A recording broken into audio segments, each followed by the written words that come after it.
No settlement yet on tax perks, rational incentives and tax reform Part 2. The second package of the Duterte administration's tax reform program has a new name and, if conflicting proposals by two government agencies are settled, would have a new character, too.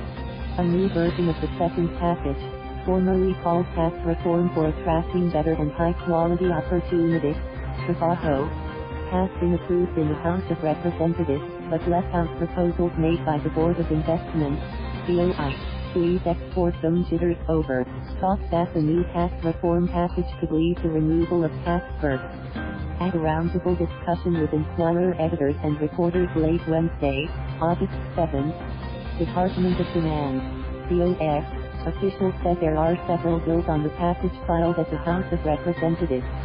Although the bills have the same intent to restart the process in Congress for the second tax reform package, they are no longer referring to the measure as Trabaho but Citira or corporate income tax and income reform. Asked by Inquirer if any of the BOI proposals, which seek to ease export zone worries, have been carried on the Citira bill, Finance Undersecretary Karl Chua said changes would have to be made at the Senate. Chua said the Citira bill was likely to be passed by the House as the previous Congress left it to shorten the process. If ever there would be changes, it would be in the Senate, Chua said.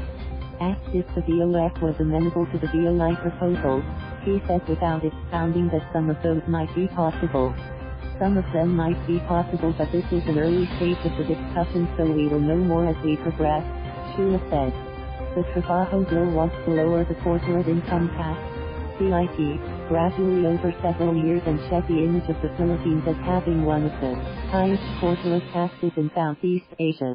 It also seeks to rationalize tax perks, however, casting a cloud of uncertainty over companies in economic zones. The bill wants to remove the 5% gross income tax, which companies in ecozones pay in lieu of local and national taxes. The DOF wants the tax perk to have a period of effectivity. The bill also gave a transition period of 2 to 5 years for companies that enjoy the current tax perks, with the oldest companies being forced to lose their perks the soonest. On Thursday, BOI Managing Head and Trade Undersecretary Ceferino Rodolfo said in a statement that the government should consider making the transition period between 5 to 10 years. In the meantime, he said the gross income tax will be raised to 8%, an immediate additional revenue that can help balance the planned reduction in other tax incentives. Although the BOI had hinted at making compromises in the Trabaho bill, the statement was the first time that the Investment Promotion Agency proactively raised its reservations. Affected exporter-locators have expressed concern that the change in the system may compel them to redirect their expansion plans elsewhere and even risk the possible transfer of their current operations to other countries, Rodolfo said.